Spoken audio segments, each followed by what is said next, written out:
네, 구약성경 사무엘하 14장 12절부터 20절까지 말씀을 저와 함께 읽어보겠습니다.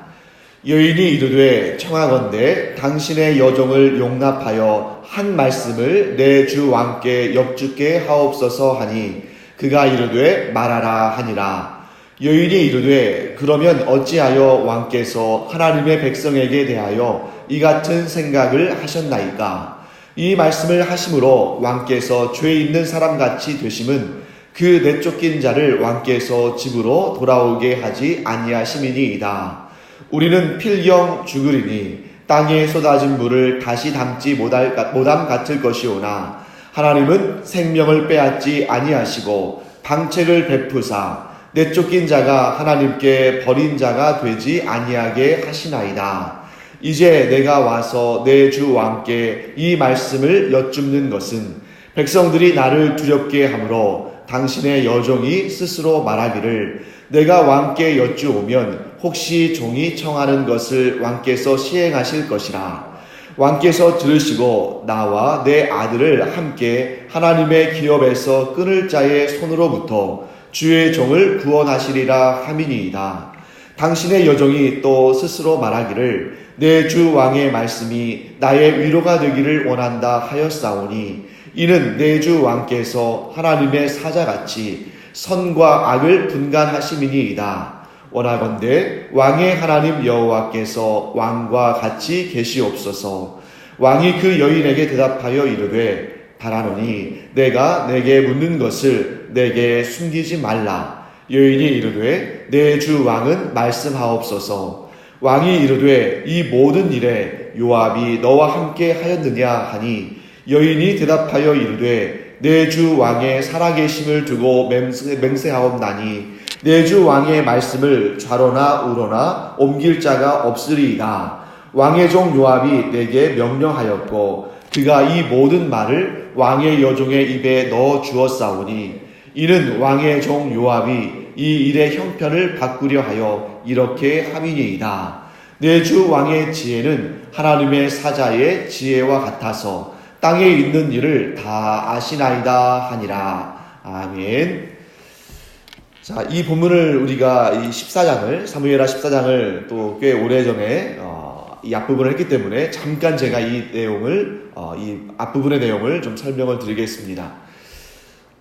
자, 이 사건의 발단은 압살롬이 암논이라는 자기의 형을 죽였기 때문이죠. 자, 압살롬이 암논을 죽였던 이유는 이 암논이 압살롬의 친누이 동생, 물론 암논에게도 누이 동생입니다. 하지만 암논에게는 배다른 누이 동생, 즉 이복 여동생이고 이 압살롬에게는 어머니가 같은 친 여동생이죠. 다윗에게 아내가 여럿 있었기 때문에 이런 비극적인 일이 또 생겼다고 볼 수 있습니다.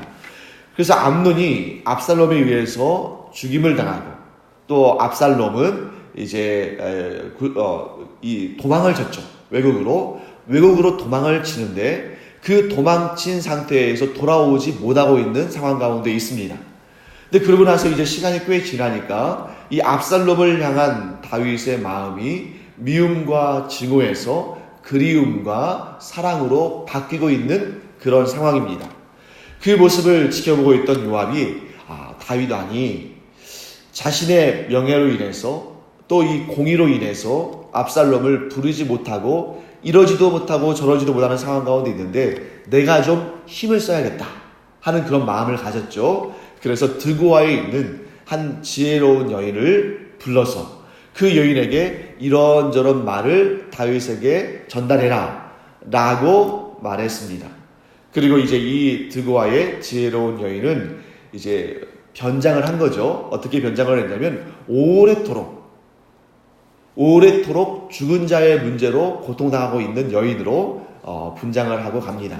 그래서 그 여인의 논리는 무엇입니까? 자기에게 남편이 있었는데 남편이 죽었고 아들 둘이 남았는데 아들 둘이 있다면 그래도 남편의 기업을 잇고 상속을 받을 사람이 있기 때문에 자기의 생명을 지켜주는 자가 되겠지만 이 두 아들이 들에 나가서 서로 싸우다가 말리는 사람이 없으니까 그 둘 중에 다른 한 명을 죽이게 됩니다. 그래서 이제 아들이 한 명 남았죠. 근데 그 남은 한 명의 아들을 마을 사람들이 그는 죄인이니까 그의 죄를 갚아야 한다 라고 말하면서 그의 생명을 빼앗으려 한다는 것입니다.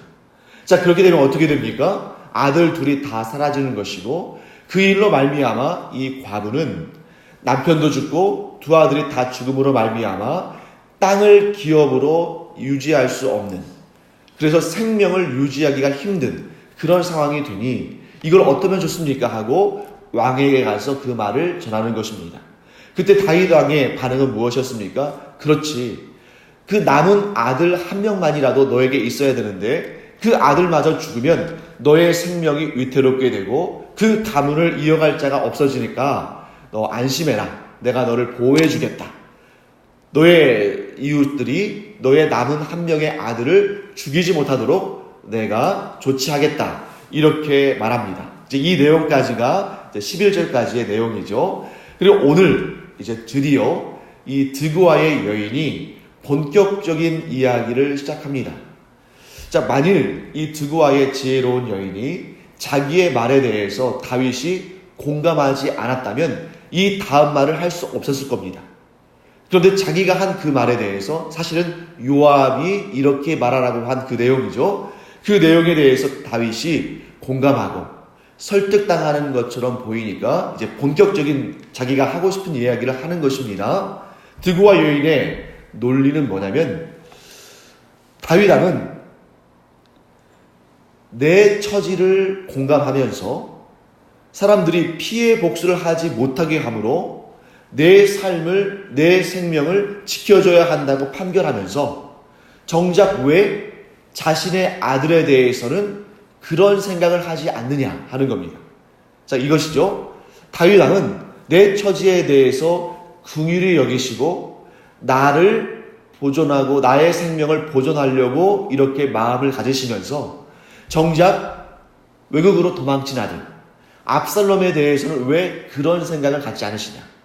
이것은 앞뒤가 맞지 않는 것이고 초지일관하지 않은 것이고 이것은 옳지 않은 일이다 라고 얘기하는 것입니다. 즉 이 과부의 생명에 대해서 아끼는 마음을 갖고 그러한 조치를 하기를 원하신다면 당신의 아들인 압살롬에게도 같은 방식으로 은혜와 긍휼을 베풀어야 한다 라고 말하고 있는 것입니다. 그래서 14절 말씀 보시면 이런 얘기를 하죠. 우리는 필경 죽으리니 땅에 쏟아진 물을 다시 담지 못함 같을 것이오나 하나님은 생명을 빼앗지 아니하시고 방책을 베푸사 내쫓긴 자가 하나님께 버린 자가 되지 아니하게 하시나이다. 자, 이 말은 다분히 의도가 있는 말이죠. 무엇을 말하는 것입니까? 죽으면 끝이다. 나에게 한 명 남은 그 아들마저 죽으면 모든 것이 끝인 것처럼 압살롬도 죽으면 이제 다시는 문제를 해결할 수 있는 방법이 없다. 그러니까 아직 압살롬이 살아있을 때 그를 불러서 다시 회복시켜줘라. 왜냐하면 하나님은 생명을 빼앗는 분이 아니라 생명을 주시는 분이시고 또 이런 어려운 일들이 있을 때 이렇게 실타래처럼 꼬인 일들이 있을 때 방책을 베풀어 주셔서 이렇게 이런 문제들을 해결하게 하시고 내쫓긴 자가 하나님께 버린 자가 되지 아니하게 하시는 분이시다. 그러니 용기를 내서 당신이 나에게 베푼 은혜를 압살롬에게도 베풀어서 이 문제를 좀 해결해 버려라 하고 옆에서 이렇게 부추기는 그런 역할을 하는 것입니다. 자, 그런데 여러분, 이 드고아 여인의 논리에는 겉으로 보면은 다 맞는 것 같죠. 자, 사람은 누구나 죽으니까 죽으면 아무 일도 할 수 없으니까 죽기 전에 일을 해결해라. 또 하나님은 생명을 주시는 분이지 생명을 빼앗는 분이 아니시다. 또한 하나님은 다양한 방법으로 이렇게 문제를 해결할 수 있는 방책을 주시니까 우리가 이제 압살롬을 구원하는 일, 즉 압살롬이 하나님께 버림받은 자가 되지 않도록 우리가 한번 방책을 도모해보자. 자, 이렇게 논리를 펼치는데 이 논리에는 몇 가지 모순이 있습니다. 우리가 그것을 오늘 한번 자세히 살펴보도록 하겠습니다. 자, 드고아 여인이 하는 이 말은 하나님의 뜻입니까? 아니면 요압의 뜻입니까? 요압의 뜻이죠. 다윗은 이 여인의 말을 들으면서 이것이 요압이 관련된, 요압과 그 여인이 합세해서 이렇게 만든 논이라는 것을 깨달았습니다. 그러면 어떻게 해야 될까요? 하나님의 뜻이 무엇인지를 여쭈어야 했을 겁니다. 분명히 이 여인의 말을 통해서 요압이 어떤 이야기를 자기에게 하는지를 들었다면 그 말씀이, 그 요압의 말이, 요압의 논리가 하나님의 뜻과 같은지 아니면 하나님의 뜻과 다른지 하나님께 여쭙고 어느 쪽을 선택해야 됩니까? 요압의 말이 하나님의 말씀과 같다면 그 말을 들어도 되지만 만일 요압의 논리가 하나님의 뜻과 다르다면 하나님의 뜻을 택해야 됩니다. 그런데 다윗은 하나님께 여쭙는 과정을 거치지 않고 그저 요압의 말을 듣는 것이죠. 이것은 마치 예전에 사울왕이 하나님의 뜻을 구하지 아니하고 자기 뜻대로 블레셋과의 전쟁에서 자기의 의지대로, 자기의 뜻대로 했던 것과 비슷한 상황인 거죠. 사울의 그런 모습 때문에 하나님께서 사울을 버리시고 다윗을 택하셨는데 이제 와서 다윗도 그 영적인 지혜와 총기가 점점 흐려지면서 예전에 사울이 했던 길을 걸어가고 있는 그런 안타까운 모습을 여기에서 보게 됩니다. 자, 어떤 부분에 있어서 요압의 뜻이, 즉 이 드고와 여인의 논리가 잘못됐느냐? 네, 바로 이것입니다. 자, 드고와 여인이 자기의 논리를 관철시키기 위해서 어떤 상황을 설정했죠. 그 상황은 어떤 상황이냐면 이 여인에게 남편이 죽어서 이 여인이 과부가 됐습니다. 그리고 이 여인에게 두 아들이 있었는데 두 아들 중에 한 명이 다른 아들을 죽였어요. 그러면 이 여인에게는 아들이 몇 명 남았습니까? 한 명 남았죠. 이 남은 한 명의 아들마저 죽어버리면 이 여인에게는 생명의 소망이 끊어지는 것입니다. 자, 그런데 이 상황이 다윗의 상황과는 일치하지 않는다는 것입니다. 이것이 바로 첫 번째 모순입니다. 첫 번째 왜곡이죠. 자, 다윗에게 있어서 압살롬은 살아남은 단 한 명의 아들입니까? 아니라는 거예요. 암논도 죽었고 그 다음에 두 번째 아들인 길르압도 죽었습니다. 이미 그 전에. 그 다음에 세 번째 아들인 요압이 죽었어요. 세 번째 아들인 압살롬이 지금 만약에 죽었다고 해보죠. 그러면 다윗에게 아무런 아들이 없고 그래서 다윗에게는 아무런 소망이 없다. 그렇기 때문에 압살롬을 살려줘야 한다 라고 말하면 어느 정도 감안될 수 있습니다. 하지만 다윗에게는 이 압살롬 말고도 다른 아들들이 있다는 것을 우리는 알고 있죠. 한두 명이 아니라 많이 있습니다. 그렇기 때문에 압살롬이 다윗의 유일하게 남은 이 여인의 표현대로 말한다면 숯불은 아닙니다.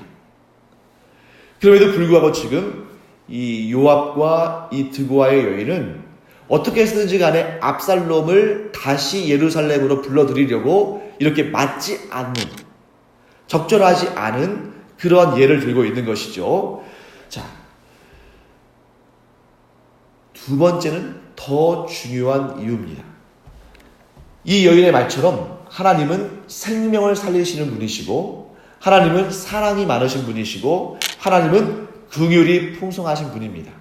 그런데 여러분, 하나님께서 사랑이 많으시고 긍휼과 자비가 풍성하신 분이라고 해서 죄에 대해서 무턱대고 덮어두시는 분이 아니에요.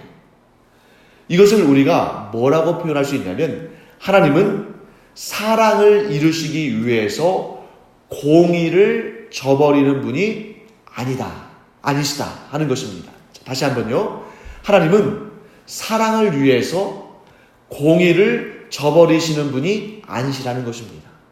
이거 굉장히 중요한 신학적인 그러한 주제입니다. 왜냐하면 흔히들 우리 이렇게 생각할 수 있습니다.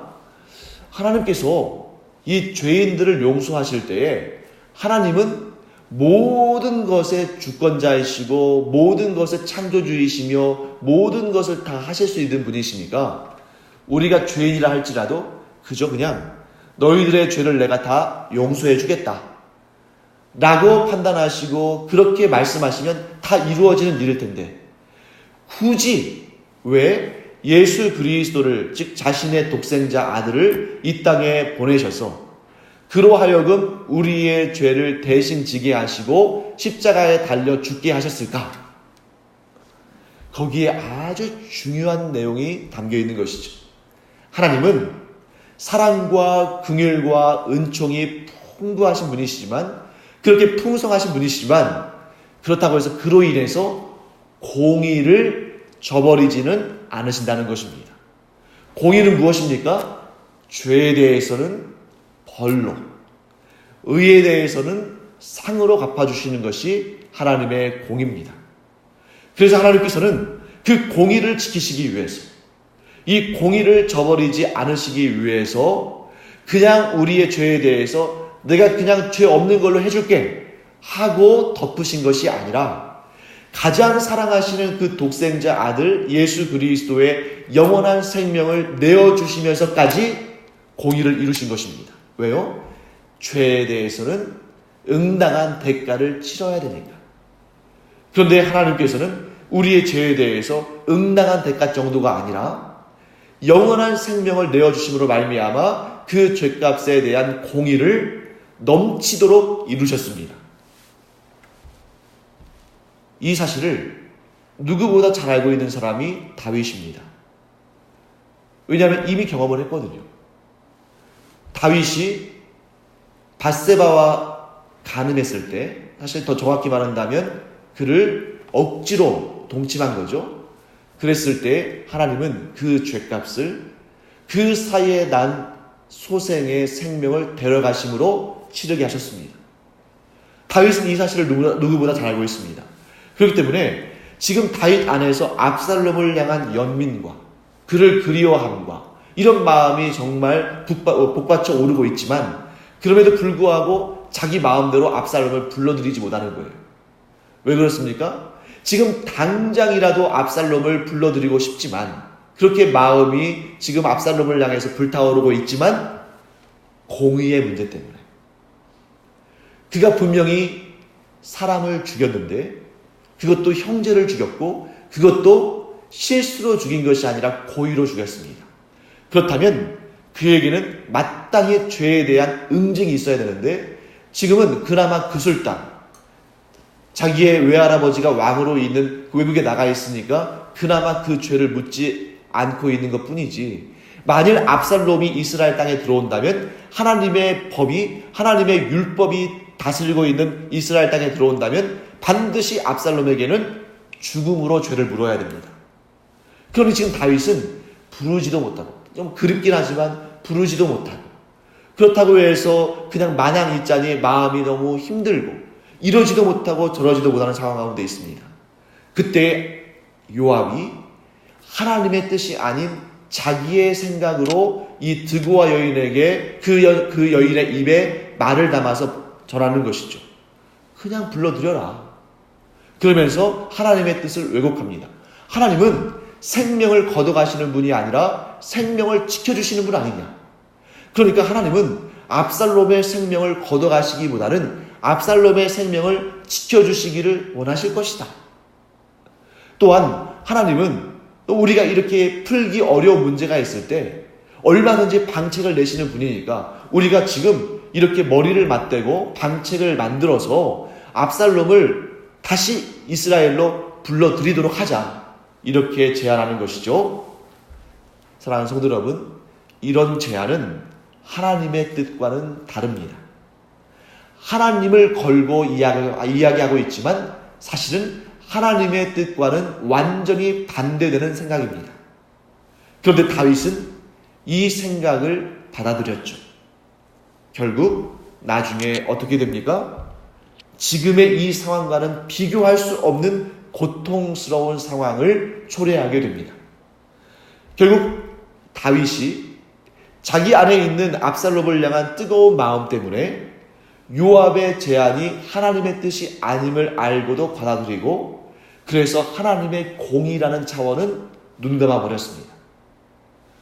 결국 나중에 그로 인해서 압살롬이 돌아왔지만, 그 이후에 압살롬은 다윗 곧 자신의 아버지를 향하여 반란을 도모했고, 결국 압살롬은 죽고 다윗은 그 평생의 가장 고통스러운 순간을 경험하게 됩니다. 사랑하는 성도 여러분, 우리가 이 사건을 통해서 굉장히 중요한 교훈을 얻어야 됩니다. 어떠한 경우에도 나의 이기적인 생각과 나의 세상적인 판단을 위해서, 내가 원하는 답을 구하기 위해서 하나님의 뜻을 왜곡해서는 안 되는 것입니다. 하나님은 사랑의 하나님이시지만 동시에 공의의 하나님이시기 때문에 사랑과 은혜와 긍휼을 이루기 위해서 공의를 저버리시거나 눈 감으시는 분이 아닙니다. 하지만 오늘 요압으로부터 시작돼서 이 드고와 여인을 거쳐서 다윗이 결정한 내용은 사랑을 강조하면서 공의는 저버리는 것입니다. 이건 옳지 않습니다. 예수님께서 이것도 행하고 저것도 행해라 라고 말씀하시는 경우가 여기에 해당하는 거죠. 사랑도 지켜야 되지만 동시에 공의도 지켜야 됩니다. 이것이 하나님의 뜻인데 하나님의 뜻을 온전히 깨닫지 못하고 하나님의 뜻을 온전히 실행하지 못하면 반드시 그 후에 더 크고 더 두렵고 더 고통스러운 결과가 나타난다. 사랑하는 성도 여러분, 우리는 날마다 살아가는 이 세상 가운데 선택하는 순간을 맞이하는데 그 선택하는 순간에 우리가 더욱 신중하기를 바랍니다. 하나님의 뜻이 무엇인지를 더 깊이 깨달아 알아야 되고 또 우리의 삶 가운데 나를 향하신 하나님의 뜻이 무엇인지를 더 깊이 기도하고 묵상하는 가운데 세상이 자기의 뜻을 이루기 위해서 하나님의 뜻을 왜곡하는 그런 방식으로 나가지 아니하고 하나님의 뜻이 어디에 있는지 이 일을 향하신 하나님의 뜻이 무엇인지를 정확히 깨달아 알므로 말미암아 하나님이 여시는 그 생명의 길로 나아가는 그 올바른 길로 나아가는 여러분과 제가 되기를 간절히 축원합니다. 하나님의 길은 생명이고 세상의 길은 사망입니다. 사망의 길을 선택하지 아니하고 생명의 길을 선택하는 여러분과 제가 되기를 간절히 축원합니다. 기도하겠습니다. 하나님, 주님의 은혜를 감사드립니다. 요압과 드고와 여인이 제시한 길은 하나님의 뜻이 아니었습니다.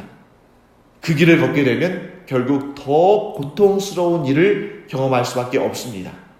그러나 하나님의 길은 언뜻 보기에 괴롭고 힘든 길처럼 보이지만 그러나 그 길을 걸을 때에는 반드시 생명이 있고 은혜가 있고 복이 있는 줄 믿습니다.